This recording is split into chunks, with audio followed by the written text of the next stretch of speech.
Hello dear students, welcome to my channel. आप सभी को राधे राधे, जय श्री कृष्णा। बेटा, आज आपके लिए मैं लेके आई हूँ क्लास 8 का हिंदी का मॉडल पेपर। मैं आपको सॉल्व पेपर पहले ही करवा चुकी हूँ। ये रहेगा आपका मॉडल पेपर। इसमें आपको ये पता चल जाएगा कि आपको मतलब कितनी तैयारी हो चुकी है आपके एग्ज़ाम की। तो ये आंसर के साथ है, इसमें मैंने आंसर्स भी लिखे हैं। ठीक है, इसमें इम्पोर्टेंट टॉपिक्स भी हैं आपके कुछ। तो चलिए देखते हैं। ये आपका एमपी बोर्ड का एग्जाम है 2026 का, एक तरीके से मान सकते हैं। ठीक है, इसी प्रकार के प्रश्न आते हैं और अब हम देखते हैं कि आपकी कितनी तैयारी हो चुकी है। तो चलिए मेरे साथ साथ अपने प्रश्नों को हल करने की कोशिश कीजिए और अपने नंबरों का पता लगाइए कि आपके 60 में से कितने अंक आ सकते हैं। ठीक है, तो सबसे पहले बेटा हमारे आते हैं बहुविकल्पीय प्रश्न, जो हमारा हर प्रश्न 1 नंबर का होता है। ठीक है, जैसे कि पहला प्रश्न है, वर दे कविता में कवि किससे वरदान मांग रहा है। तो बेटा कवि किससे वरदान मांग रहा है? सरस्वती जी से। प्रश्न 2, अपराजिता पाठ की लेखिका कौन है बेटा? शिवानी। तो ये दोनों प्रश्न आपके 1-1 नंबर के हैं। काफी सरल सरल प्रश्न आते हैं इसी प्रकार के। फिर है प्रश्न 3 हमारा, तल्लीन का संधि विच्छेद होगा। तल्लीन का संधि विच्छेद होगा हमारा तत्लीन। ठीक है, अगला देखते हैं, नभ का पर्यायवाची शब्द। नभ मतलब आसमान, आकाश, गगन। ठीक है। प्रश्न 5, भेड़ाघाट की यात्रा में लेखक को कौन सी नदी मिली थी बेटा? नदी का नाम पूछा है तो उन्हें नर्मदा नदी मिली थी। ठीक है, तो ये 5 विकल्प आपके 1-1 नंबर के आते हैं, जिससे आपको 5 नंबर आसानी से मिल जाते हैं। उसके बाद आपके खाली स्थान आते हैं 1-1 नंबर के। ठीक है, वो भी 5 ही होते हैं और खाली स्थान में भी आपको 5 नंबर आसानी से मिल जाते हैं। तो देखिए प्रश्न 6, गिरधर की कुंडलियों में किसके गुणों का वर्णन था बेटा? लाठी के गुणों का वर्णन किया गया था। प्रश्न 7, बिरसा मुंडा का संबंध किस राज्य से था बेटा? झारखंड से। प्रश्न 8, महेश्वर की खुदाई में किसके अवशेष प्राप्त हुए? मौर्यकालीन अवशेष प्राप्त हुए। प्रश्न 9 देखिए, संचारी भावों की संख्या कितनी है? 33।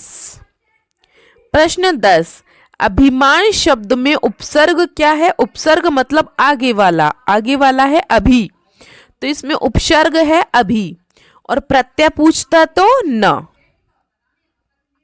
ठीक है, तो इसी प्रकार के आपके छोटे छोटे खाली स्थान आते हैं जो आपके 5 नंबर के होते हैं।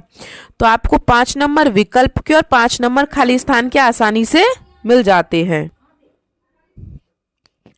उसके बाद आते हैं बेटा हमारे अति लघु प्रश्न, जो हमारे सभी 2-2 नंबर के होते हैं। ठीक है, छोटे छोटे प्रश्न आते हैं इस प्रकार से। जैसे प्रश्न 11 है, माँ सरस्वती को वीणा वादिनी क्यों कहा जाता है? तो बेटा माँ सरस्वती के हाथों में हमेशा वीणा, वीणा क्या होती है? एक वाद्य यंत्र है जिसे बजाया जाता है संगीत के लिए। ठीक है, सुशोभित रहती है और वे संगीत की देवी हैं, इसलिए उन्हें वीणा वादिनी कहा जाता है। ठीक है, इसके आपको छोटे छोटे प्रश्नों के 2-2 नंबर आसानी से मिल जाते हैं।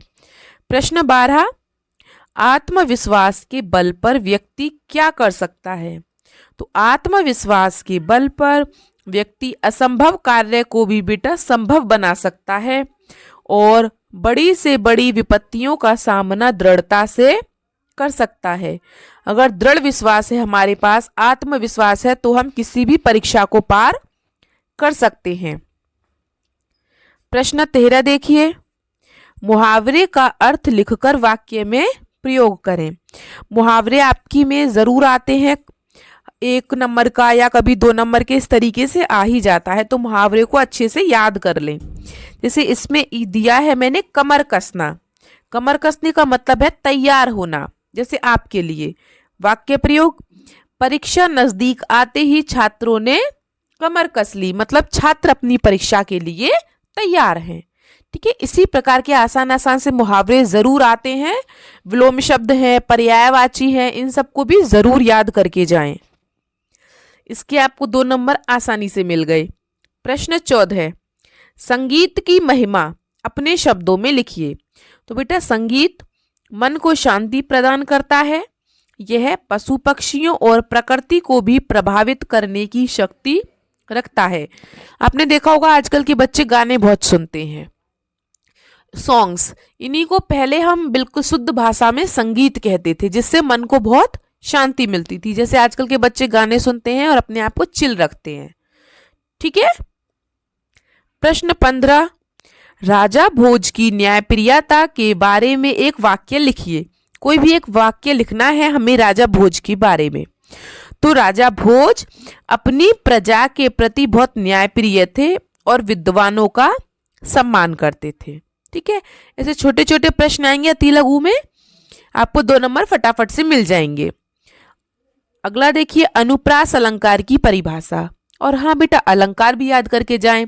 उपमा अलंकार, उत्प्रेक्षा अलंकार, अनुप्रास अलंकार, ये सब अलंकार भी एक न एक परिभाषा आ ही जाती है। तो अनुप्रास अलंकार, जहां काव्य में एक ही वर्ण की आवृत्ति बार बार होती है। वर्ण मतलब जैसे कोई अक्षर, जैसे अ या ब, स, च, जिसकी एक ही वर्ण की आवृत्ति बार बार होती है, मतलब एक ही वर्ण को बार बार लिखा या बोला जाता है। जैसे उदाहरण, चारु चंद्र की चंचल किरणें। देखो यहाँ च से चारु, च से चंद्र, च से चंचल, इस प्रकार से। ठीक है, तो ये हो गए हमारे अति लघु। उसके बाद आते हैं हमारे लघु प्रश्न, जो हमें कम से कम 3 से 4 लाइन में करने पड़ते हैं, क्योंकि बेटा ये प्रश्न थोड़े बड़े होते हैं, क्योंकि और हमें इसके नंबर भी ज्यादा मिलते हैं। ये 3 अंक का होता है। प्रश्न 1 17 देखिए, सफलता की पहली सीढ़ी आत्मविश्वास है, इस कथन को स्पष्ट करना है। तो अभी बताया मैंने, अगर हमारे अंदर आत्मविश्वास है तो हम कुछ भी कर सकते हैं। तो बस यहाँ पे भी मैंने वही लिखा है, जिस व्यक्ति में आत्मविश्वास नहीं होता वह योग्यता होते हुए भी सफल नहीं हो पाता, वो डर जाता है। उसे प्रश्न आ रहा है लेकिन वो डरा हुआ है, तो वो उसे भी नहीं कर पाएगा। ठीक है, आत्मविश्वास मन में उत्साह पैदा करता है, जो हमें कठिन मार्ग पर चलने की शक्ति देता है, इसलिए इसे सफलता की पहली सीढ़ी माना गया है। कहते हैं ना कॉन्फिडेंस, आत्मविश्वास, अपने अंदर कॉन्फिडेंस होना चाहिए, आत्मविश्वास होना चाहिए, तो हम सब कुछ कर सकते हैं। प्रश्न 18 देखिए, बिरसा मुंडा ने समाज के लिए क्या क्या कार्य किए थे बेटा? तो उन्होंने आदिवासियों को अंधविश्वास और कुरीतियों से मुक्त करवाया। उन्होंने अंग्रेजों के खिलाफ जल, जंगल, जमीन की रक्षा के लिए संघर्ष किया और लोगों को स्वाभिमान से जीना सिखाया। तो उन्होंने बहुत अच्छे अच्छे कार्य किए थे अपने जीवन में। इसी प्रकार प्रश्न 19 देखिए, लता मंगेशकर को स्वर कोकिला क्यों कहा जाता है?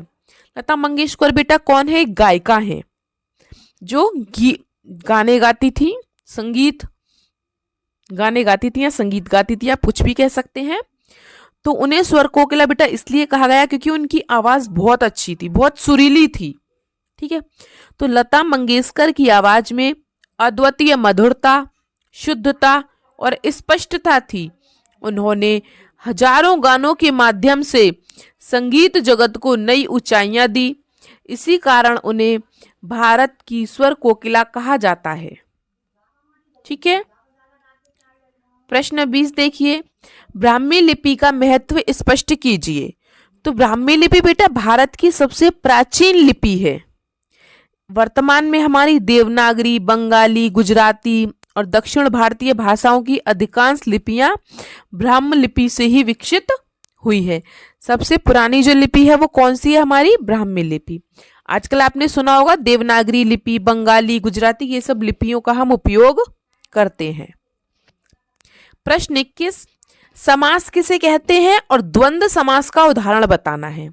तो बेटा समास क्या है? जो 2 या 2 से अधिक जो शब्द हैं, शब्द उनके मेल से जो नया अक्षर बनता है उसे हम समास कहते हैं। जैसे माता पिता, माता और पिता। इस तरीके से ये हमारे समाज होते हैं। ठीक है, यह आपको एक उदाहरण भी दे दिया है। और इसी प्रकार के प्रश्नों में आपको 3-3 नंबर आसानी से मिल जाते हैं। प्रश्न 22 देखिए, प्रदूषण कितने प्रकार का होता है बेटा? प्रदूषण हमारा 4 प्रकार का होता है। कौन कौन सा होता है? एक तो हवा प्रदूषण, मतलब जिसे हम वायु प्रदूषण कहते हैं। एक पानी का प्रदूषण, जैसे हम पानी में गंदगी फैलाते हैं तो उसे हम जल प्रदूषण कहते हैं। एक मृदा प्रदूषण, मिट्टी में जो गंदगी होती है। एक ध्वनि प्रदूषण, मतलब आवाज का, आपने देखा होगा जहाँ ट्रैफिक लगता है जाम, वहां सब हॉर्न बजाते हैं तो कितना शोरगुल होता है, तो उसे हम ध्वनि प्रदूषण कहते हैं। ठीक है, तो यह खत्म हो गया आपके यहाँ पे लघु। जिसके बाद आते हैं आपके दीर्घ प्रश्न। आपको 4 दीर्घ प्रश्न मिलते हैं जो 5-5 नंबर के होते हैं। बेटा कम से कम ये आपको 5-6 नंबर के तो करने ही होते हैं, क्योंकि नंबरों के हिसाब से हमारे प्रश्न होते हैं और उसी हिसाब से हमें आंसर देना होता है उसका। ठीक है, प्रश्न 23 देखिए, निम्नलिखित पद्यांश की व्याख्या करनी है।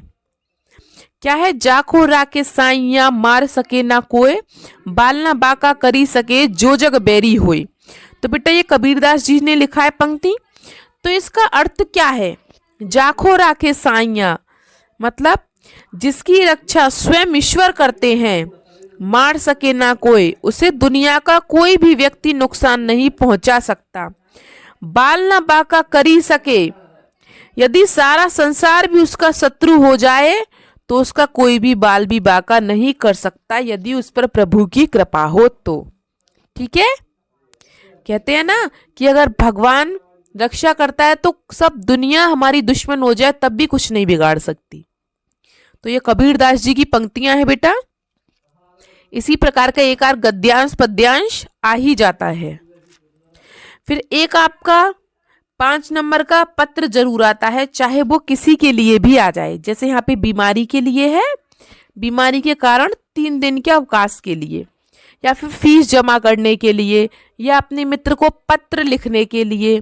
ठीक है, किसी का भी पत्र आ जाए, आपको सिर्फ ये ऊपर का याद रखना है इतना, और नीचे का बीच में आप अपने मन से बना के लिखें जिसके बारे में आपसे पूछा गया है। ठीक है, जैसे सेवा में श्रीमान प्रधानाध्यापक महोदय, आपके विद्यालय का नाम, आपका विषय क्या है। जैसे हमें बीमारी के कारण अवकाश चाहिए, ठीक है, तो हम क्या लिखेंगे? महोदय, सविनय निवेदन यह है कि मुझे कल रात से तेज बुखार आ रहा है, जिसके कारण मैं विद्यालय आने में असमर्थ हूँ। अतः आपसे प्रार्थना है कि मुझे दिनांक, आपकी जो तारीख है उसको लिखें, 3 दिनों का अवकाश प्राप्त करने की कृपा करें। फिर आपको धन्यवाद लिखना होता है और आपका नाम लिखना होता है। ठीक है, तो पत्र बहुत ही आसानी से आप लिख सकते हैं, जिसको आपके 5 नंबर बहुत ही आसानी से मिल जाते हैं। ठीक है, अगला प्रश्न देखते हैं। अपराजिता पाठ की डॉक्टर चंद्रा के चरित्र की विशेषताएं लिखनी है हमको। ठीक है, तो आपने पाठ पढ़ा है और प्रश्न भी पढ़े हैं, तो आपको ये प्रश्न बहुत आसान लगेगा। ठीक है, इसीलिए कहती हूँ पाठ को पढ़ना जरूरी होता है। उत्तर देखिए, डॉक्टर चंद्रा अदम्य साहस और धैर्य की प्रतिमूर्ति थी। शरीर का निचला हिस्सा निष्प्राण होने के बावजूद उन्होंने हार नहीं मानी। वे मेधावी थीं। उन्होंने विज्ञान के क्षेत्र में डॉक्टरेट की उपाधि प्राप्त की और दूसरों के लिए प्रेरणा बनी। उनका यह जीवन सिखाता है कि विकलांगता मन में होती है, शरीर में नहीं। अगर हम चाहें तो कुछ भी कर सकते हैं। ठीक है, तो इनके चरित्र के बारे में हमसे पूछा था, हमें इतना लिखना है, कम से कम 6 से 7 लाइन, क्योंकि बेटा ये 5 नंबर का प्रश्न है तो हमें बड़ा ही लिखना होता है। ठीक है, उसके बाद आपका एक निबंध आता है, वो चाहे फिर किसी भी चीज के ऊपर आ जाए, जैसे आपका विद्यालय या मेरा पुस्तकालय या विज्ञान के ऊपर या प्रदूषण के ऊपर। एक आपका पत्र और एक आपका निबंध जरूर आता है जो 5-5 नंबर के होते हैं, और इसे आप आसानी से कर सकते हैं, और यहाँ आपको 10 नंबर आसानी से मिल सकते हैं। ठीक है, तो ये निबंध मैंने इसमें पर्यावरण प्रदूषण का लिखा है, तो हम इसको नॉर्मल भी लिख सकते हैं, line by line, line line करके इस तरीके से, या आप हेडिंग डाल के लिखना चाहें, ठीक है, तो इस तरीके से भी लिख सकते हैं। जैसे मैंने हेडिंग डाल के लिखा है प्रस्तावना। पर्यावरण हमारे जीवन का आधार है, लेकिन आज यह दूषित हो रहा है। इसका कारण क्या है? औद्योगिक धुआं, वृक्षों की कटाई और वाहनों का शोर मुख्य कारण है। इसके बेटा दुष्प्रभाव क्या है? ग्लोबल वार्मिंग, नई बीमारियां और प्राकृतिक संतुलन का बिगड़ना। इसको रोकने के उपाय क्या क्या हैं? हमको अधिक से अधिक पेड़ लगाने चाहिए, कचरे का प्रबंधन करना चाहिए और प्लास्टिक का त्याग करना चाहिए। उपसंहार: पर्यावरण की रक्षा करना हम सबका कर्तव्य है ताकि भविष्य सुरक्षित रहे। इस प्रकार का आपको एक निबंध लिखना है। ठीक है, तो देखो बेटा 5 नंबर के विकल्प, 5 के खाली स्थान, 12 नंबर के अति लघु हो गए, 18 नंबर के लघु हो गए और 20 नंबर के आपके दीर्घ हो गए। इस प्रकार का आपका टोटल मिला के 60 नंबर का पेपर आता है, जिसमें से आप 50 नंबर आसानी से ला सकते हैं। चलो आपको 1-2 अति लघु या दीर्घ नहीं आता है तो उसकी बात अलग है, 2-4 नंबर कट जाते हैं, लेकिन इससे कम नहीं आने चाहिए।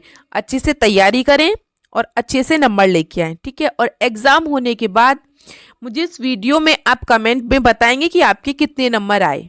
ठीक है, और ये जो मैंने अभी पेपर करवाया है इसमें से आपको कितना आता था।